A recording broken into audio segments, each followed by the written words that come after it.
Hi friends, എല്ലാവർക്കും നമ്മളെ പുതിയൊരു വീഡിയോയിലേക്ക് സ്വാഗതം. ഇന്ന് നമ്മൾ വെറൈറ്റി ആയിട്ടുള്ള ഒരു തേങ്ങാ ചമ്മന്തിയാണ് കേട്ടോ തയ്യാറാക്കാൻ പോണത്. തേങ്ങ അരക്കാത്ത തേങ്ങാ ചമ്മന്തി നിങ്ങൾ കഴിച്ചിട്ടുണ്ടോ? മിക്സിയും വേണ്ട, അരക്കല്ലും വേണ്ട കേട്ടോ. അപ്പോൾ ഈസി ആയിട്ട് തയ്യാറാക്കി എടുക്കാവുന്നതേ ഉള്ളൂ. അപ്പോൾ നമുക്കിത് എങ്ങനെയാണ് തയ്യാറാക്കാൻ നോക്കിയാലോ. വീഡിയോയിലേക്ക് പോകുന്നതിന് മുമ്പ് ചെറിയൊരു കാര്യം പറഞ്ഞോട്ടെ. നമ്മൾ ഈ ഒരു വീഡിയോ കണ്ടുകൊണ്ടിരിക്കുന്ന സമയത്ത് വീഡിയോ നിങ്ങൾക്ക് ഇഷ്ടമാണെങ്കിൽ പ്ലീസ് മടിക്കാതെ ഒന്ന് ലൈക്ക് അടിച്ച് സപ്പോർട്ട് ചെയ്യണം കേട്ടോ. പിന്നെ നമ്മുടെ ചാനൽ നിങ്ങൾ ഇതുവരെയും സബ്സ്ക്രൈബ് ചെയ്തിട്ടില്ല എന്നുണ്ടെങ്കിൽ പ്ലീസ് മടിക്കാതെ ഇപ്പോൾ തന്നെ ഒന്ന് സബ്സ്ക്രൈബ് ചെയ്തേക്കണേ. സബ്സ്ക്രൈബ് ചെയ്യുമ്പോൾ ബെല്ലൈക്കൻ്റെ തൊട്ടടുത്തുള്ള കുഞ്ഞേരോ ക്ലിക്ക് ചെയ്തിട്ട് ടോപ്പിലുള്ള ഓൾ എന്നുള്ള ഓപ്ഷനും കൂടി സെലക്ട് ചെയ്ത് വെച്ചോളൂ കേട്ടോ. എന്നാലാണ് ഞാൻ അടുത്തതായിട്ടിടുന്ന പുതിയ വീഡിയോസിൻ്റെ നോട്ടിഫിക്കേഷനൊക്കെ നിങ്ങൾക്ക് അപ്പോൾ തന്നെ കിട്ടുള്ളൂ. അപ്പോൾ എല്ലാവരും മറക്കാതെ ഇതൊന്ന് ചെയ്യണേ. അപ്പോൾ നമ്മൾ ചമ്മന്തി തയ്യാറാക്കാനായിട്ട് ഞാനിവിടെ 1 കപ്പ് തേങ്ങ ചിരകിയതെടുത്തിട്ടുണ്ട് കേട്ടോ. ഞാനിവിടെ 250 ml മെഷറിംഗ് കപ്പിൽ 1 കപ്പ് തേങ്ങ ചിരകിയതാണ് എടുത്തിട്ടുള്ളത്. അപ്പോൾ നിങ്ങൾക്ക് എത്രത്തോളം വേണോ അതിനനുസരിച്ചിട്ട് തേങ്ങ ചിരകിയതെടുക്കാം കേട്ടോ. പിന്നെ നമുക്ക് അടുത്തതായിട്ട് ഇതിലേക്ക് വേണ്ടത് ഒരു സവോളയുടെ പകുതിയാണ് കേട്ടോ. അപ്പോൾ ഞാനിവിടെ ചെറിയൊരു സവോളയുടെ പകുതിയാണ് എടുത്തിട്ടുള്ളത് കേട്ടോ, ഒരുപാടൊന്നും വേണ്ട. പിന്നെ നിങ്ങൾക്ക് വേണമെങ്കിൽ സവോളയ്ക്ക് പകരം ചെറിയ ഉള്ളി എടുക്കാവുന്നതാണ്. അപ്പോൾ ഒരു 3-4 ചെറിയ ഉള്ളി എടുക്കാം കേട്ടോ.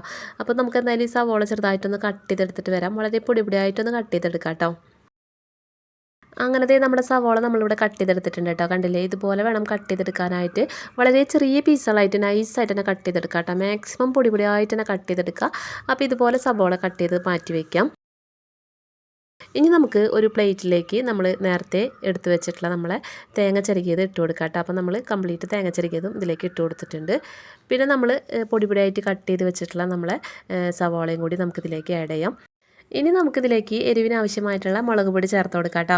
അപ്പോൾ ഞാനിവിടെ 1 ടീസ്പൂൺ മുളക് പൊടിയാണ് ഇട്ട് കൊടുക്കുന്നത്. അപ്പോൾ നിങ്ങൾ എരിവിനനുസരിച്ച് നിങ്ങൾക്ക് വേണമെങ്കിൽ മുളക് പൊടി അളവ് കൂട്ടുകയും കുറയ്ക്കുകയൊക്കെ ചെയ്യാം. പിന്നെ നമുക്കിതിലേക്ക് ആവശ്യത്തിനുള്ള ഉപ്പും കൂടി ചേർത്ത് കൊടുക്കാം കേട്ടോ. അപ്പോൾ ഇത്രയേ ഉള്ളൂ നമ്മുടെ ഇൻഗ്രീഡിയൻസ്. ഇപ്പോൾ എല്ലാ ഇൻഗ്രീഡിയൻസും ആയിട്ടുണ്ട്. ഇനി നമുക്ക് ചെയ്യാനുള്ള നമ്മുടെ മിക്സിംഗ് ആണ് കേട്ടോ. ഇനി നമ്മളിത് മിക്സ് ചെയ്യുന്ന പരിപാടിയാണ് കേട്ടോ. അപ്പോൾ മിക്സ് ചെയ്യുമ്പോൾ നന്നായിട്ട് തന്നെ നമ്മൾ തിരുമ്പി തന്നെ മിക്സ് ചെയ്യുക. ഈ ഉള്ളിയും തേങ്ങയൊക്കെ നന്നായിട്ടൊന്ന് ജോയിൻ്റ് ആവണം. അതിനായിട്ട് നല്ലപോലെ തിരുമ്പി എടുക്കുക കേട്ടോ. നല്ലപോലെ മാക്സിമം പ്രഷർ കൊടുത്തിട്ട് തന്നെ മിക്സ് ചെയ്തെടുക്കുക. അപ്പോൾ ഇതേ നമ്മളിതിവിടെ നന്നായിട്ട് മിക്സാക്കി എടുത്തിട്ടുണ്ട് കേട്ടോ. കണ്ടില്ലേ, ഇതുപോലെ വേണം നമ്മൾ മിക്സാക്കി എടുക്കാനായിട്ട്.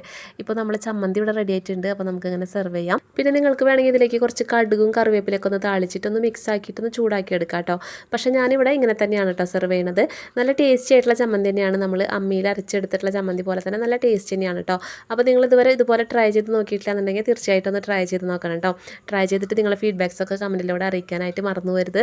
അപ്പോൾ നമ്മൾ ഇന്നത്തെ ഈ ഒരു വീഡിയോ നിങ്ങൾക്ക് എല്ലാവർക്കും ഇഷ്ടമായി കാണുമെന്ന് കരുതുന്നു. വീഡിയോ ഇഷ്ടമായിട്ടുണ്ടെങ്കിൽ ലൈക്ക് ചെയ്ത് സപ്പോർട്ട് ചെയ്യുക. ചമ്മന്തി ലവേഴ്സിനൊക്കെ നമ്മൾ ഈ വീഡിയോ ഒന്ന് ഷെയർ ചെയ്ത് കൊടുത്തോളാം കേട്ടോ. പിന്നെ ചാനൽ സബ്സ്ക്രൈബ് ചെയ്യാൻ മറന്നുപോയവരും വിട്ടുപോയവരൊക്കെ ഉണ്ടെങ്കിൽ പ്ലീസ് മടിക്കാതെ ഇപ്പോൾ തന്നെ ഒന്ന് സബ്സ്ക്രൈബ് ചെയ്ത് ബെല്ലൈക്കൺ എനേബിൾ ചെയ്ത് വെച്ചേക്കണേ. അപ്പോൾ ഇൻഷാ അല്ലാഹ് ഇതുപോലെ നല്ല വെറൈറ്റിയും ടേസ്റ്റിയുമായിട്ടുള്ള അടിപൊളി റെസിപ്പികളും ടിപ്സുകളൊക്കെ ആയിട്ട് നമുക്ക് വീണ്ടും മറ്റൊരു വീഡിയോയിലൂടെ കണ്ടുമുട്ടാം. അപ്പോൾ ഇതുവരെ വീഡിയോ കണ്ട് സപ്പോർട്ട് ചെയ്ത എല്ലാവർക്കും ഒരുപാട് നന്ദി. Thank you.